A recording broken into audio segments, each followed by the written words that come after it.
आगे क्या कह रहे हैं गुरुदेव, ध्यान से सुनिएगा भाई और बहनों। आज इस लाइव में नाम दीक्षा से लेकर सतलोक आश्रमों को लेकर दान धर्म को लेकर बहुत सारे कंसेप्ट क्लियर होंगे। जो गलत धारणा इन सतलोक आश्रम वालों ने अपने स्वार्थ के चलते संगत में पैदा कर रखी हैं, बहुत सारी धारणाओं का खंडन होगा।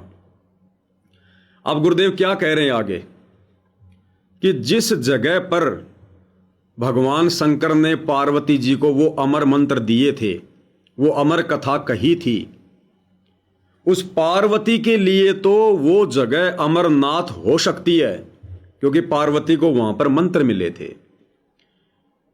लेकिन गुरुदेव कह रहे हैं कि आजकल जो ये लोग वहां जा रहे हैं ना माथा टेकने के लिए उस अमरनाथ पर, गुरुदेव कहते हैं उन भोली आत्माओं को क्या मिलेगा।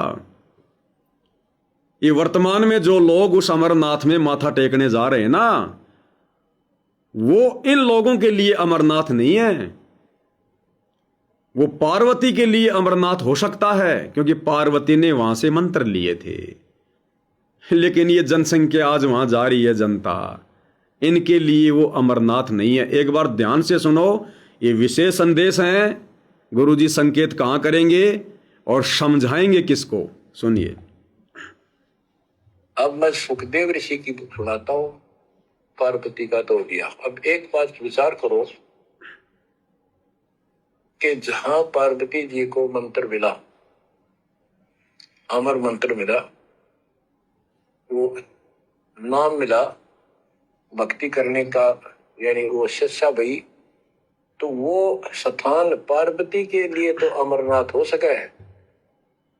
ये जो वहां आजकल जावे है मत्था टेक कर देखकर दर्शन कर, उनके लिए अमरनाथ नहीं है। वो क्लियर कर दिया गुरुदेव ने कि जिस जगह पर जिसको हम अमरनाथ कहते हैं, वो जगह उस पार्वती के लिए तो अमरनाथ हो सकती है, क्योंकि वहां बैठकर उसने मंत्र लिए थे।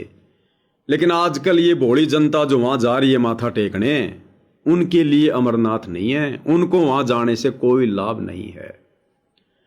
ठीक इसी प्रकार भाई और बहनों, ये जितने भी सतलोक आश्रम खुले हुए हैं, जितने भी नाम दीक्षा केंद्र खुले हुए हैं, जिन जिन भक्तों ने जिस जिस नामदान केंद्र पर या जिस जिस आश्रम में जाकर दीक्षा ली है, उन उन भक्तों के लिए तो वो आश्रम अमरनाथ हो सकता है। उन उन भक्तों के लिए वो नाम दीक्षा केंद्र तो अमरनाथ हो सकते हैं, धाम हो सकते हैं। लेकिन वो बाकी के भोले भगत वहां जाकर माथा टेक रहे हैं, उनको वहां जाने से क्या मिलेगा। मान लीजिए किसी ने दीक्षा ले ली मध्य प्रदेश के किसी नाम दीक्षा सेंटर पर, तो परमात्मा के भक्ति विधान अनुसार मान लेते हैं कि भाई उस भगत के लिए मध्य प्रदेश का मंदसौर का नाम दीक्षा केंद्र उसके लिए अमरनाथ है, क्योंकि उसे वहां से परमात्मा का वो मंत्र मिला डीवीडी से। अब वो भगत आ रहा है सतलोक आश्रम धनाना में, सतलोक आश्रम सोजत में, सतलोक आश्रम बैतूल में, तो गुरुदेव कह रहे कि वहां जाने से क्या मिलेगा, वो तेरे लिए अमरनाथ नहीं है, और ना वहां जाने से तेरे को कोई लाभ होना है, ना वहां माथा टेकने से तेरे को किसी प्रकार का कोई लाभ होना है। और मान लो किसी ने नाम दीक्षा केंद्र पर नाम दीक्षा ले ली, और गुरुजी के विधान अनुसार मान लो कि भाई वो उसके लिए अमरनाथ हो गया, कि भाई मैंने फला फला नाम दीक्षा केंद्र से दीक्षा ली थी। अब वहां बैठे हैं सारे के सारे सेवादार अमर्यादित, वहां बैठे हैं वो कर्महीन भगत जो खुद अपनी मर्यादा तोड़ के बैठे हैं, वो राजनीति करने वाले, दिन में 10 झूठ बोलने वाले। अब तेरे को बार बार उस नाम दीक्षा केंद्र पर जाने से भी लाभ नहीं है। ठीक है, तूने ज्ञान सुना, ज्ञान तेरे को अच्छा लगा, तेरे को सच्चाई का पता नहीं था कि भाई ये नाम दीक्षा केंद्र अपनी मर्जी से खुले हुए हैं या गुरुजी ने आज्ञा दे रखी है। आपको बरवाला कांड के बारे में नहीं पता था और आपने दीक्षा ले ली। अब दीक्षा ले ली तो जो मंत्र तेरे को मिल गया, जो मर्यादा गुरु ने बताई है, अब घर बैठ के भक्ति कर, या जिस आश्रम में तेरा गुरु साक्षात बैठा है उस आश्रम में जाके गुरु के दर्शन कर। अब बार बार उस नाम दीक्षा केंद्र पर जाने से, बार बार वहां ज्योति के पैसे चढ़ाने से, पाठ के पैसे चढ़ाने से वहां तेरे को कोई लाभ नहीं है किसी भी प्रकार का, क्योंकि वहां पर सारे के सारे कुपात्र बैठे हैं, अनाधिकारी बैठे हैं।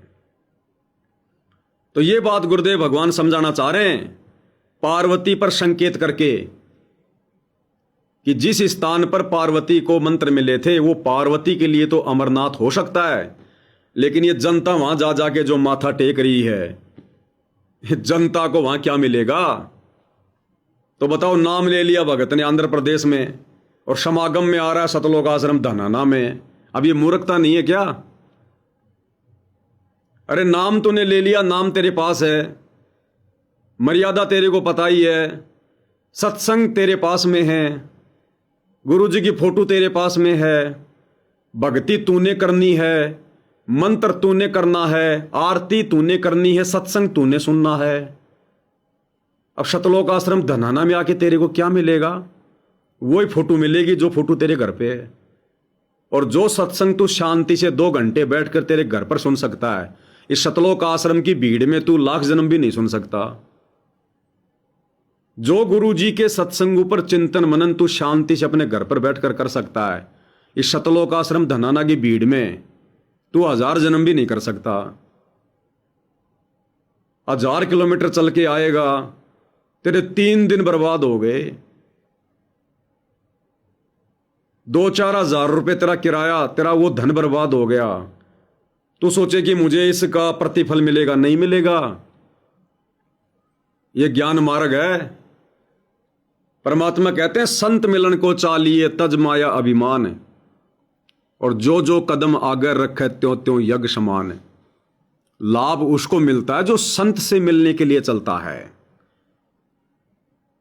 यदि आपका गुरु आश्रम में बैठा है और आपका गुरु सत्संग कर रहा है और आपके गुरु की आज्ञा है कि अमावस्या को या पूर्णिमा को 3 दिन का सत्संग होता है, संगत ने सत्संग सुनने के लिए आना चाहिए आश्रम में, उस समय यदि तू आश्रम में जाएगा, संत से मिलने जाएगा, तब तेरे को तेरे घर से आश्रम तक जितने भी तेरे वो कदम होंगे उसका लाभ मिलेगा।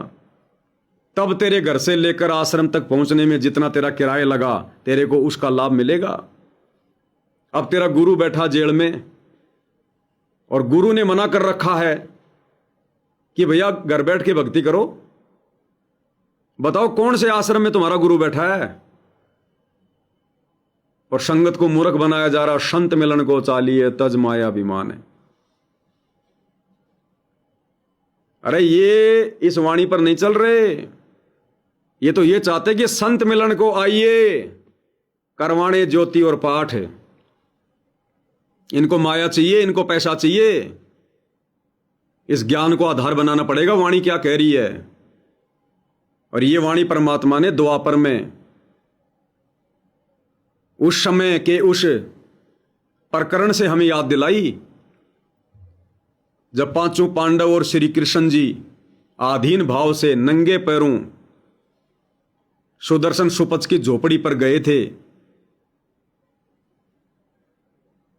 तब जाकर श्री कृष्ण जी ने वाणी कही थी कि परमात्मा जी आपका विधान है, संत मिलन को चालिए तज माया अभिमान, जो जो कदम आगे धरे वो यज्ञ समान।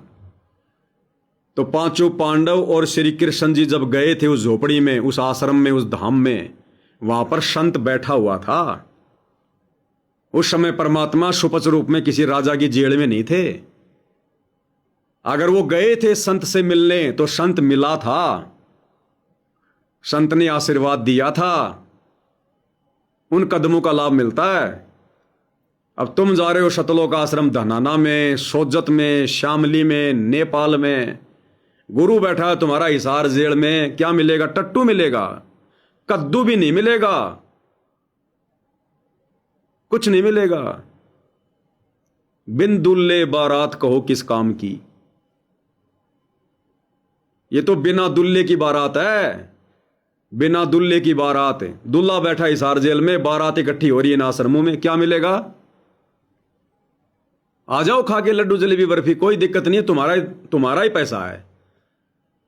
गुरु का परिवार कोई अपनी औरतों के गहने बेच के, बाप दादाओं की जमीन बेच के तो तुम्हें कोई लड्डू जलेबी खिला नहीं रहा। तुम्हारा है पैसा भैया, उनको भी पता इस बात का।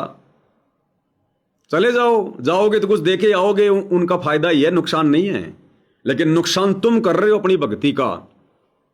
इस समय, इस परीक्षा के समय में तुम कर रहे हो गुरु जी को दुखी, गुरु जी को नाराज, ज्ञान के विपरीत चल के। ज्ञान दिया है तो क्या परीक्षा नहीं लेगा?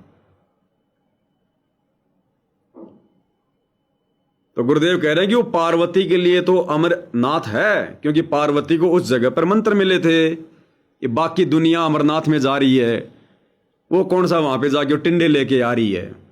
कभी वहां पर पहाड़ गिर जाता है, कभी 10,000 मर गए, कभी 2,000 मर गए। ये इन शतलोक आश्रमों में हो रहा है। वो महाराष्ट्र से चल के आए थे 2018 में, राजस्थान के नागौर में 2 बस एक्सीडेंट हो गई, 13 भगत मरे, मिल गए टिंडे। ये आए दिन इन शतलोक आश्रम धनाना में, सोजत में, आए दिन जब ये भगत इन आश्रमों में जाते हैं समागम में, आए दिन एक्सीडेंट होते हैं। कभी 2 मर गए, कभी 3 मर गए, कभी 1 मर गया, मिल गए टिंडे।